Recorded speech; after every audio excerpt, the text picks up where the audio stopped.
So, very good afternoon to everybody, and once again, a very warm welcome to our Business Spotlight interview series. My name's Ron Maycock. I'm the owner of Action Coach Castleford and Business Performance, and I'm delighted this afternoon to be joined by Will Pearce. Will, very good afternoon to you. Good afternoon. It's great to have you with us. Now, Will is the owner of Robinson's Cafe in York, and we'll be hearing plenty more from Will in just a few moments. But before we did that, really wanted to explain what the purpose of these interviews actually are. We're surrounded by some brilliant businesses in our region. They're each on their own journeys, and these interviews help us showcase their achievements, put the spotlight actually onto their business, and more importantly, increase awareness that the business is actually there and some of the wonderful things that it's actually doing. So it's all done in the name of abundance, and it's all done with the view that the more people that hear about the businesses, the better those businesses are going to be. So without further ado, Will, I'm going to hand over to yourself. Do you want to tell me a little bit more about Robinson's Cafe? Yeah, sure. So Robinson's Cafe is in York on a street called Bishopthorpe Road, just outside the centre of York, about 10-minute walk. We're a brunch cafe, so we just are open during the day from 8:30 during the week, 9 o'clock on the weekends, and we close at 3 every day. Predominantly food based, so the majority of guests that do visit will sit down and have a meal rather than just a cup of tea, coffee, cake. We run it more as a restaurant.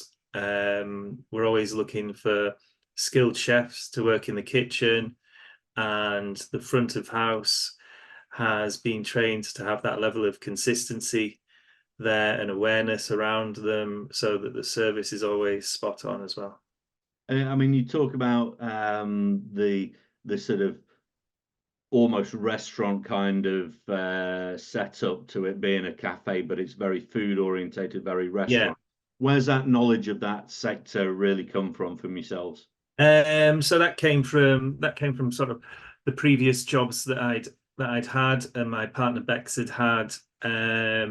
We met actually at a hotel when we were both working in a restaurant there. That was a 5-star hotel. And then after that, we moved to Jersey and worked for a chef called Sean Rankin, who was opening a new restaurant. So we were there for 2.5 years. That achieved a Michelin Star. I think it was one of the fastest ever awarded from the time that we opened it to the time of receiving it. And then towards the end of our time in Jersey, we've sort of had the idea that we'd like to work for ourselves, and we're looking for opportunities. We quickly realised that wasn't going to happen in Jersey. There's a lot of restrictions on the residency there. 5 years, 10 years, we'd have had to have stayed for a lot longer.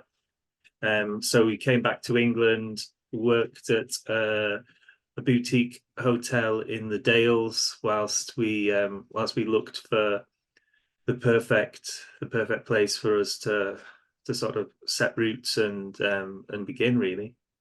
So you come from this high end sort of dining and Michelin Yeah, Star and that kind of background.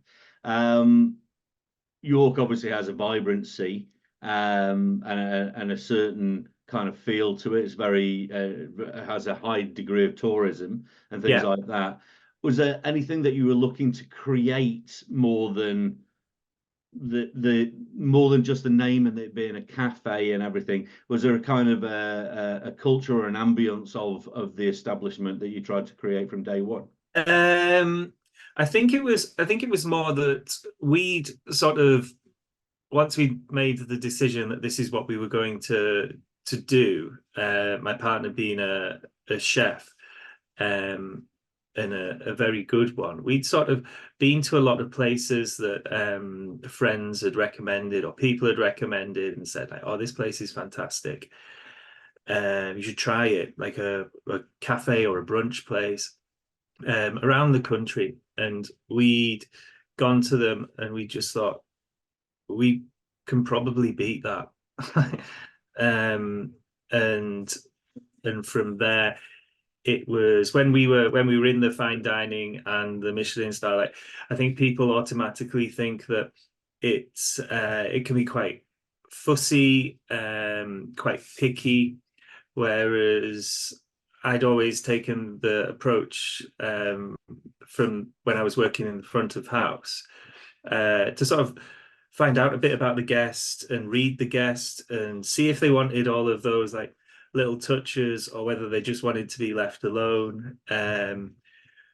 If they were regular guests, you know what they like and what they don't like. So rather than every time have them having to ask the same things, I would just sort of make sure that they were done, or favorite tables, things like that. Leave certain people alone. Don't interrupt certain people.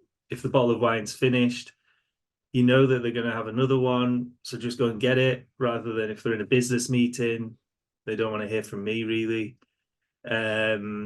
Or the opposite, if it's somebody's special occasion, if they're there for an anniversary or a birthday, they probably are looking for sort of the real premium treatment and sort of the explanation of the dishes and little things like the happy birthday dessert plates, all those things. And I just think that from learning those skills,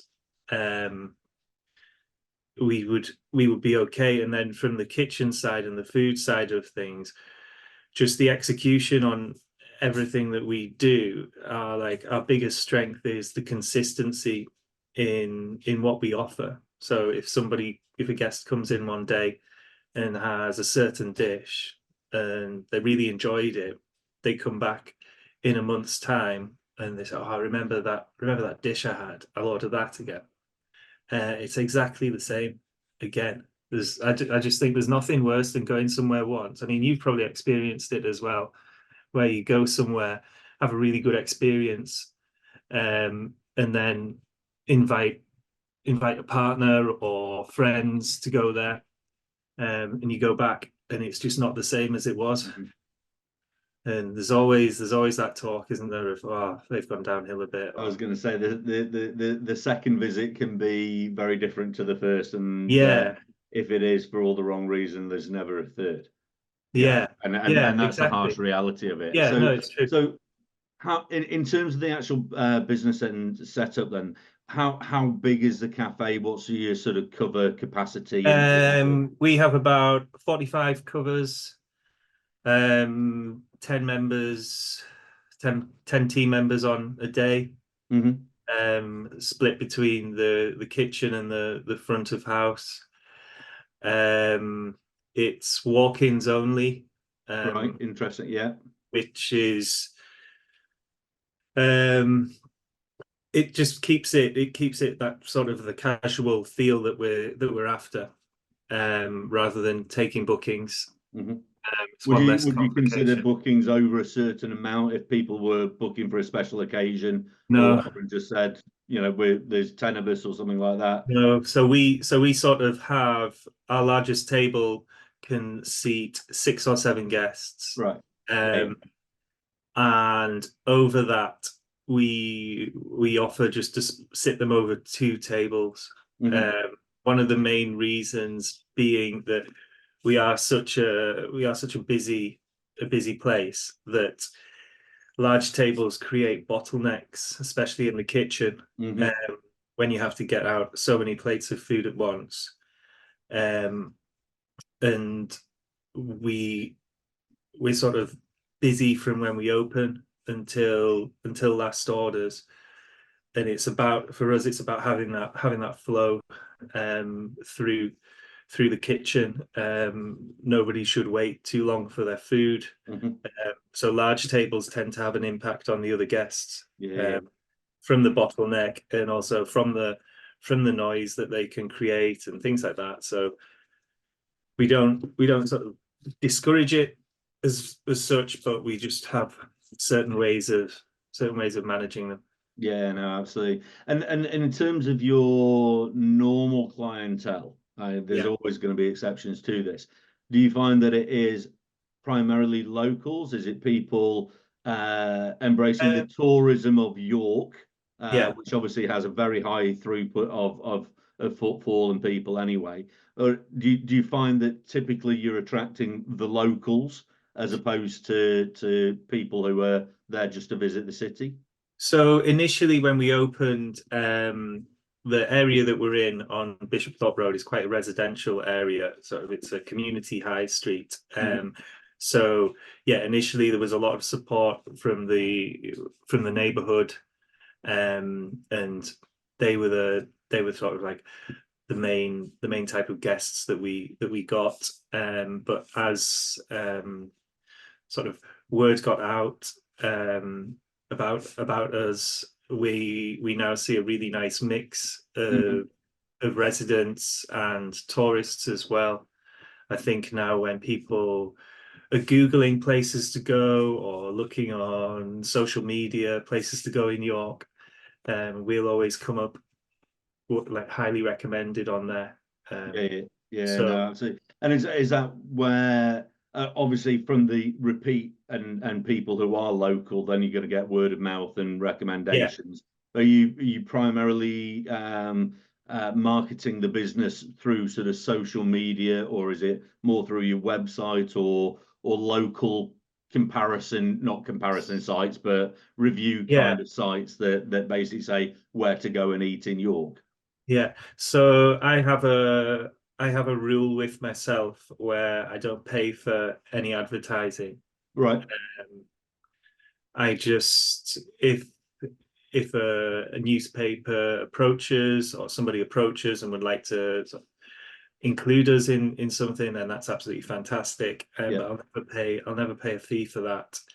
Um, and we just use Instagram primarily for we don't we I sort of put up photos of the dishes that are coming out of the kitchen.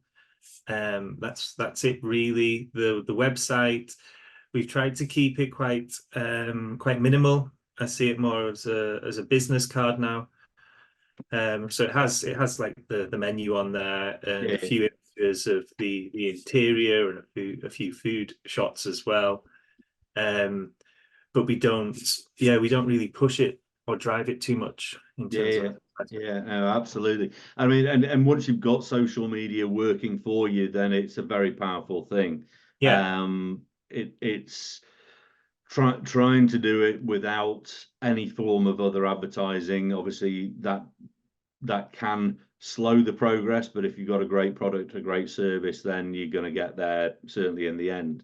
So you opened, was it 7 years ago, I think you said? yeah, So don't need to remind everyone what happened right in the middle of that, yeah. lockdowns and things like that. So is there anything that's forced your hand with or that you've adopted since then that you've actually gone, actually that's a better way of doing things? Yeah, so we were really fortunate. Just before COVID hit, we're now spread across two units on the high street. We were initially just one, quite a small, compact one, and the facilities weren't great, but we didn't have sort of the finances for much more, to be honest, to begin with. Um, and then the shop next door used to be a Domino's pizza Hmm. place, and they left. And I managed to find out who the landlord of next door was before he put it on the market, and negotiated with him. And then we closed for about a month, knocked through, did a full refurb, put in a proper kitchen, which we didn't have before. We were just cooking on induction stoves. Hmm. And we created a larger space, where we hadn't really squashed the tables in either. So when COVID hit and there was sort of the rules about the spacing, the distancing, and things like that, we were able to sort of accommodate those with ease, really. But with regard, sort of when there was the full lockdowns, we we just shut shop. Hmm. Uh, and kept a low profile. We didn't try to sort of think of other opportunities that we could do. We were sure that at some point things would reopen. But in our mind, it was, if we tried to sort of go into pizzas or something like that, there was already the competition there, and also the investment that you would have to make on something that wasn't a sure thing. Hmm. Um, when you were already sort of losing a little bit of money, we just thought, let's just cut Yeah, it. The just, furlough was just fantastic. yeah, absolutely. We Just used that to our benefit. reduce any of the losses and just take them Yeah, to an extent on the chin and yeah, say, right, okay, we'll get through this. yeah, Yeah, we might have to borrow money or whatever to keep it going, but say la vie, it will open. yeah. So now it's sort of come clearly out the other side. You said you'd knocked through or have knocked through, so you got a slightly larger and more a more solid infrastructure in terms of it Yeah. being the business that it is. How how close to maximum capacity are you at the moment? I mean, how is there room still to grow within the current setup, or is any Um, expansion based on you might have to look for additional premises as well? we're quite comfortable where we are at the moment. Every day is a really good day. Every day is very busy. The weekends are busy. Like, we do 300, maybe 350 covers on a Saturday, maybe more on a Sunday.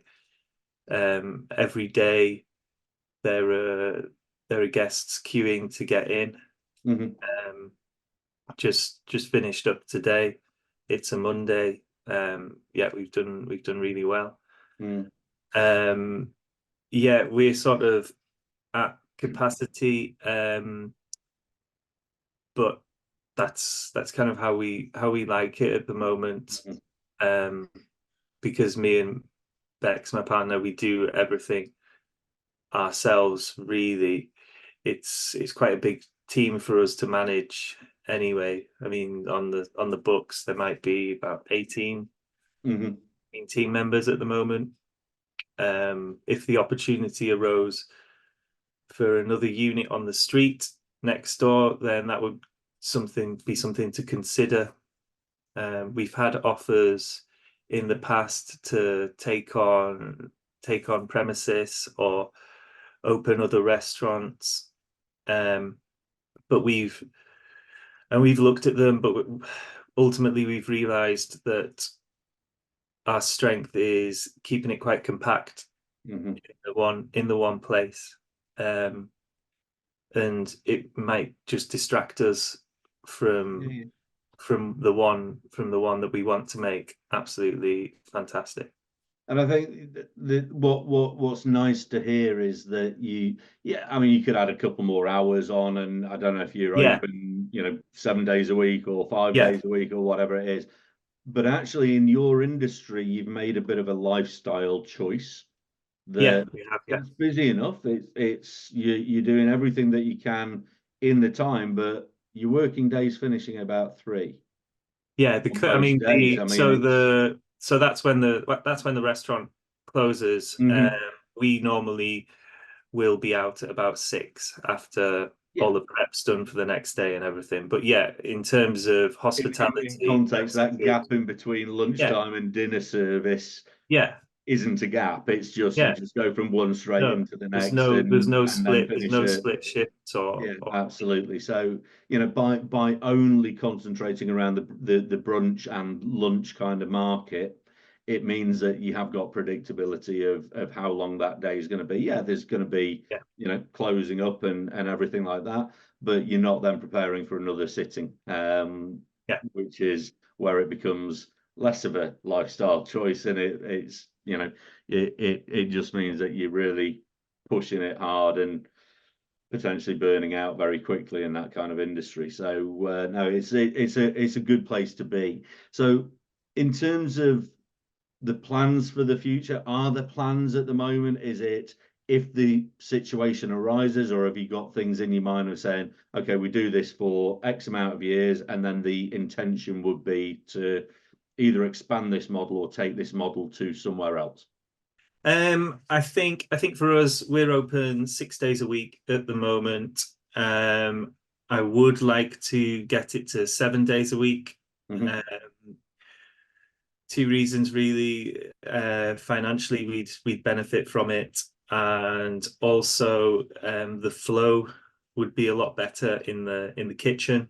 Having that one day closed means that some of the prep has to get discarded and fresh has to be made, and it's not tough by any means. It's just a little bit of a point that we're aware of. You could be more efficient and more effective with it if it was. Yeah, well, it just Like flows. It just flows a lot nicer. We were aware of all the stock over 7 days, and the jobs can just get done as and when they're needed. Whereas so we're closed on a Wednesday, which is kind of an unusual day to close. But that's the day we chose as everywhere else is open, so we wouldn't be losing too much trade. I think with the association with brunches and weekends and things like that means that you've got to be open on a Sunday, because that's when Yeah, you'd people be want mad. to, You'd be mad if you didn't open on a yeah, on a absolutely. And if, like you say, if no one else does, then it obviously it creates that general sort of flow, and if people know that they can go to you on a Sunday or whatever and nowhere else is yeah. open, all the better for yourselves. Yeah. What I found interesting, I just from a very long ago, I met I can't remember his surname, but was it Johnny, who was the chair of Bishopthorpe Oh, Road, Johnny or Hayes. Yeah, yeah, Johnny Hayes. Yeah, absolutely. And he'd got the hardware shop. I always remember him saying that the entire model of that as a high street, which has won various awards for high yeah, streets in the UK, was the chain based establishments weren't made overly welcome, and they would actually go out of their way to stop these chains of yeah, restaurants, pubs, whatever it may be. So they embrace the independent, and it's great to see that you're still championing that. I love the fact that you said if the opportunity to arose to get the next door again unit, yeah, then we'd look at that, because it means that you're not having to up sticks and move and everything like yeah, that. So you're embedding yourself in the community, which is often a great success point for any business, that they can be seen as a stalwart of the local community. That's a great thing. So it's bringing us towards the end of the interview. Are there any areas that we've not covered? Anything that you'd like to add today, Will, or have we pretty much put the wheels to right in that?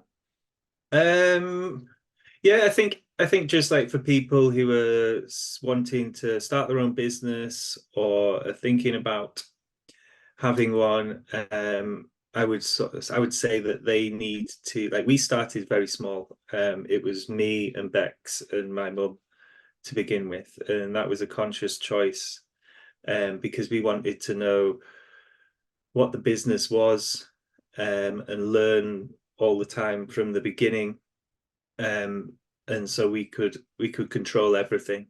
And as we grew, we employed more, but it's also meant that me and Bex are capable of working in every position within the restaurant.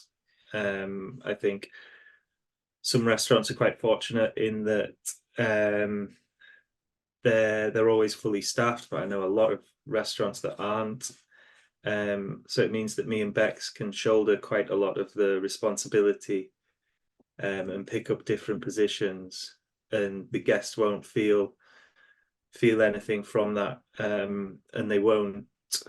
We never have to sort of reduce the menu or have other days off or anything like that. We can continue going.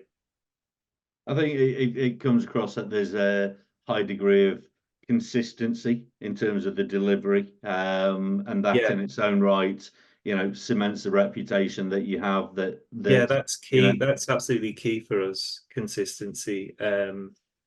I think, and the consistency helps with that word of mouth and our reputation, and that's of how we've got to the position that we're in now. If I look back on the dishes that we were making 7 years ago, they haven't changed too much.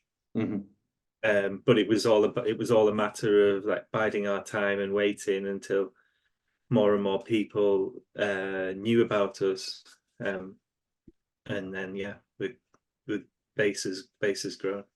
And equally, there's plenty of restaurants that have had a good model but have seemingly, come and gone kind of thing in terms of even more central location right in the heart of the city.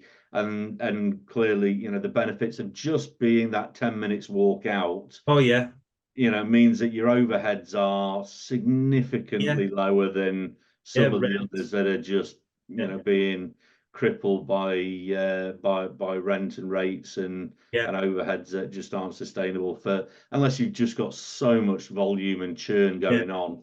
I don't think I would never go into the center. No. With what we've got. It would be, the numbers are fairly scary. You could, I don't know, go completely outside the box and get some kind of barge or a boat or something and set it up and go into the centre, but then sail back out again or whatever. Just have a mobile kind of thing where brunch comes to you or whatever, and people can just jump on, and you can't book on it, and just jump on and moor up and then sail off kind of thing. At least you wouldn't have too much rent to deal with. So there's always a way and great sort of opportunity. So that does bring us unfortunately to the end. Really enjoying hearing about the business and the journey and how you've got there, and really sound advice of to people in many industries. Start small, control what you can control, and then grow from there. Once you become true practitioners, then you can decide which bits you want to do in the future. But there aren't any shortcuts. 100%. It's hard graft, and especially in the hospitality industry. So getting through 7 years is very impressive. So well done for that. So all that remains to be said is a big thank you for Will sharing his story, and really looking forward to seeing where it goes from here. So thank you for joining us. Also, if you're watching this and thinking, actually, it'd be great if I could just showcase my business, if I could put the word out of what we're doing and part of our journey, just simply get in touch. When we post these videos, there's always a way of getting in touch. Would love to book you in and then record your own interview for your own business moving forward. So big thank you to Will again, and a big thank you for everyone who's been watching. It's been another of our Business Spotlight interviews, and we'll see you soon. Keep smiling.